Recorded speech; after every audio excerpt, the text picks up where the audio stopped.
It started with, I don't remember if I told you about it or not. It's turned into a nice scar now, but I got a chunk out of my finger on the ceiling fan when I was reaching up to put something away on top of the kind of wardrobe thing in there. What? I thought I had more space. Well, I thought I had like plenty of clearance, and I put my hand up to put a box up there, and it just like went thunk, thunk, thunk. And so there was that. That was kind of like at the beginning of the month. And then last Friday, I went to see Calexico. Yeah, how was that? And Iron and Wine. That was really good. It was a really good show. And then I like walked over to the wilderness and had a couple of beers, and then was walking back and stepped off the sidewalk and straight down onto a screw that was like about 3 inches long. Oh my God! Did you need a tetanus shot? No, so it went through the sole, but into not like foot? all the way. It went into my foot just a little bit, and it's already pretty much healed up. But I would get a shot, dude. I figured I would have felt some ill effects from it by now, but I don't know.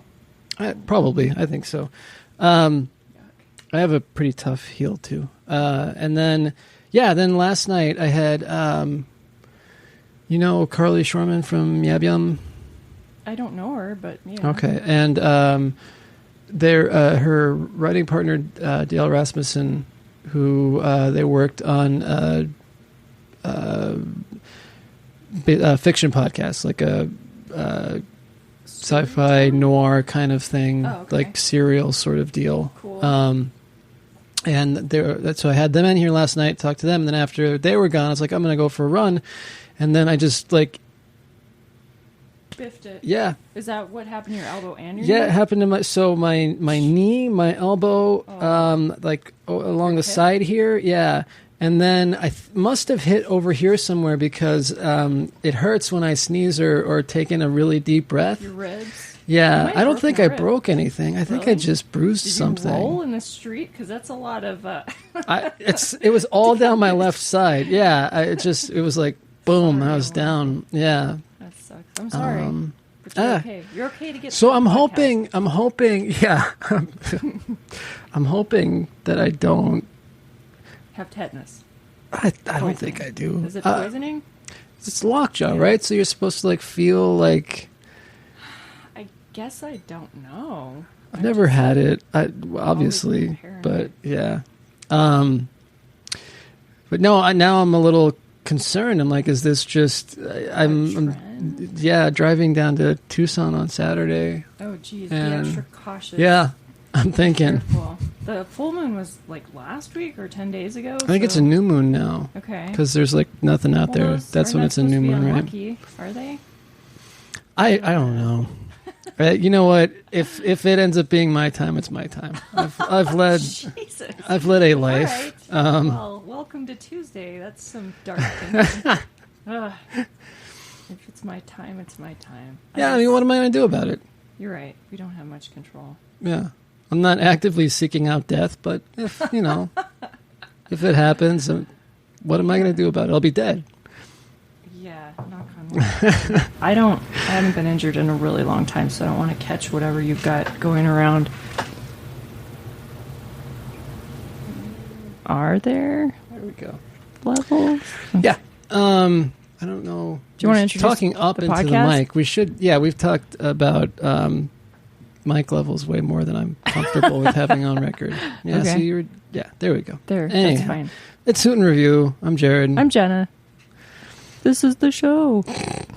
What really matters is what you like, not what you are like. Books, records, films, these things matter. Call me shallow.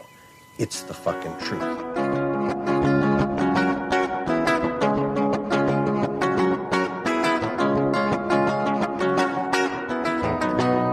I don't know what to talk about, by the way. Well, let's mention Hoot and Review on Twitter and Instagram. Okay. Yeah. All the social medias. Yeah. I got locked out of my work Facebook account, but I don't think it's a bad thing. It just means I don't have a work Facebook account anymore. I don't know. You had a work Facebook account? How does work have a Facebook account? So this, I know, quirky thing. And I don't really want people following me on social media. people from my work anyway. But some of these people from work I consider friends, so they follow, and I'm following them back on Instagram. But I just sort of, I'm like, Facebook, I forgot all about you, so who cares? But my students have a Facebook for the student newspaper. Oh. And when we started that, I was an administrator of that Facebook account, and then I could like add other people, the students that actually post on there, because my job as an advisor is not to post on student media, social media. So anyway, I tried to go in and add the new editors, and I discovered that there's no viable way for me to get back into the account. Because Facebook now has these like weird extra levels of security where if you haven't logged in for a while, they want you to like upload an official photo ID. Wow. Right? And then they're like, okay, or use like a tag some of your friends. But the friends that are attached to that account were not my friends. They're students. Okay. And most of them that showed up, it was like, here's 5, send them a message and get them to activate the code. I haven't seen those students in like 6 or 7 years. So if our random Facebook just tries to contact them, they're going to ignore like, it. What the fuck is this? Yeah. So then the third level was like, okay, you don't want to do it that way. What else did I try? Alternate email address, which wasn't on record. Phone number, which I had Blood never. sample and retina scan? Yeah, it's ridiculous. So if you get locked out of your Facebook account, good luck. Because they have all these... I guess that's good, because then nobody else will use it. I guess. But an established account, it shouldn't be that many layers. I don't know. So I'm just How long had it whatever. been? I don't care. A semester? Oh. Yeah, because that's how my turnover's been. That doesn't seem like that long. No, 6 months or maybe 7, 8 at the very most. But it's not like it's an inactive page. My login hasn't been very active. I don't know. Whatever. Who cares? Thanks a lot, Facebook. Yeah. I don't know. Maybe. I don't know. I'd like to see the numbers on that. I'd like to see which social media are growing the fastest and which ones might be fading away. I hope Facebook is fading away. I'm Yeah, not a big fan of Facebook. Not that I have a personal grudge, but maybe. It's the one I'm on least. I find Twitter has the most appeal to me because I can just, I think I've said this before, I can just, put random thoughts out there. It's an easy little encapsulation of things. And I like Instagram. I do too. To a point, I guess. But it's all not great. If it were all gone, I think I would get a lot more accomplished. Really? It's a distraction? Because it's a distraction in as much as that it's like part of the job of promoting things now. Yeah. So that it is. It takes your time. And so I have an account on Instagram and Twitter. Luckily, Jason manages the What the Fork Instagram, so I don't have to worry about that. Yeah. But doing some regular posting for each of those accounts is very time consuming. Yeah, so you're not just cruising. You're not just on there to kill time. Like that's how I mostly use it. No. Every once in a while I'll drunk Twitter. I try to keep that to a minimum. Yeah, good idea. I generally find that's the worst time to be on my phone. Late at night drinking. Yeah. So I do keep that to a minimum. Well, that's why I deleted the Facebook app years ago. Because too many things were annoying me, or I was like, I'm going to post something embarrassing one night, and surely I did. So I was like, this app has to come off my phone. And so now it kind of gives me FOMO because occasionally somebody will be like, I invited you on Facebook. I'm like, I never checked my Facebook. Yeah. And then I think to myself, if that friend really liked me, they would send me a text. Something. Yeah, they would have your phone number, right? Anyway. Yeah, Facebook, social media. Since we're talking about online things and apps and streaming services, I'm mad at Hulu because I used to use Hulu all the time to watch movies that I really like, and the one on repeat for like the last 2 years was Ingrid Goes West. Oh, yeah. So I went to go log in and watch that movie again for like the 36th time, and I have to pay for it now. Oh, really? It's extra. Wow. What the hell is that? Is that going to happen to more of the shows and movies that I like? Even though I have the base account and things that used to be there, now you're going to have to pay extra. I don't like that. And if this is a trend, it's going to make me ditch Hulu. Well, generally speaking, everything, like once all the Disney properties move over to the Disney Plus I was going app. to talk to you about that.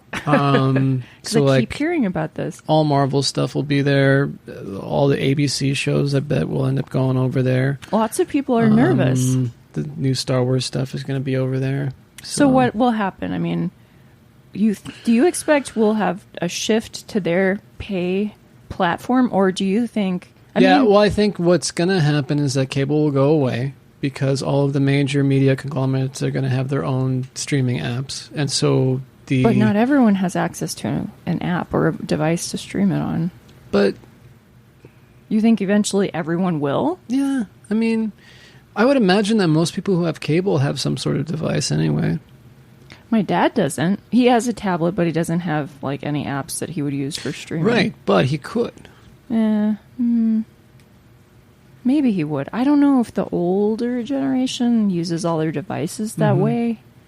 And I watch most of my... Because I'm logged into Hulu and Amazon Prime and Netflix on my TV, so I just go to that section. And I'm thinking of getting rid of Hulu and Prime and maybe dropping Netflix down to the most basic one where it's just on one screen.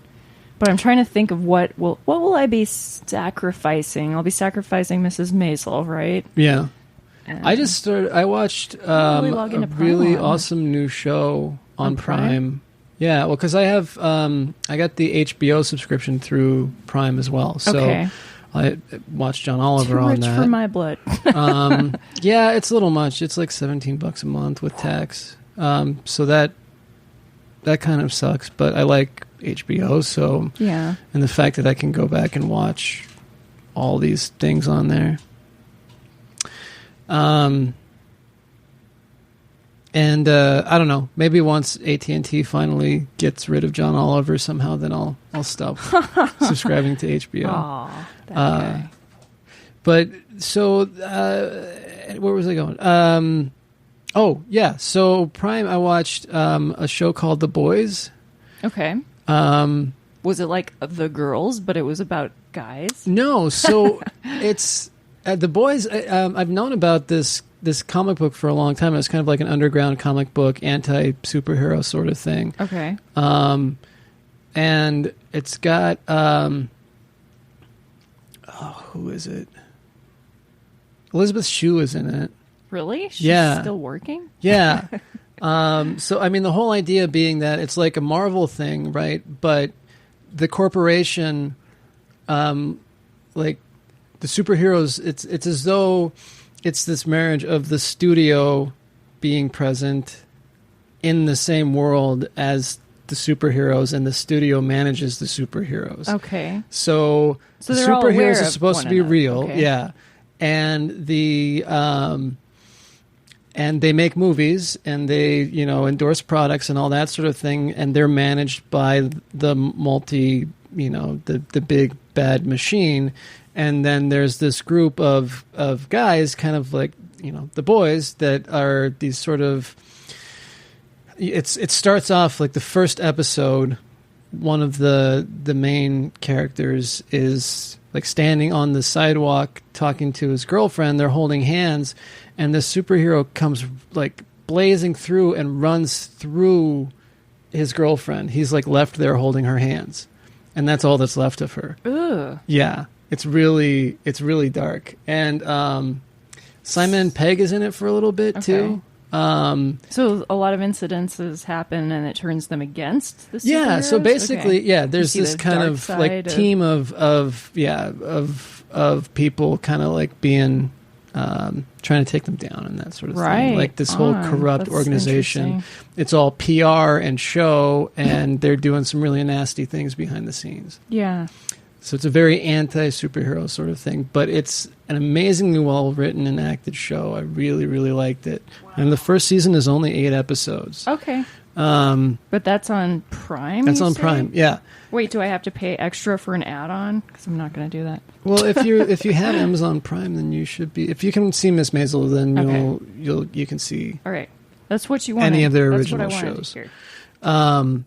And then I started watching The Tick also. Oh. I just finished the first season of that.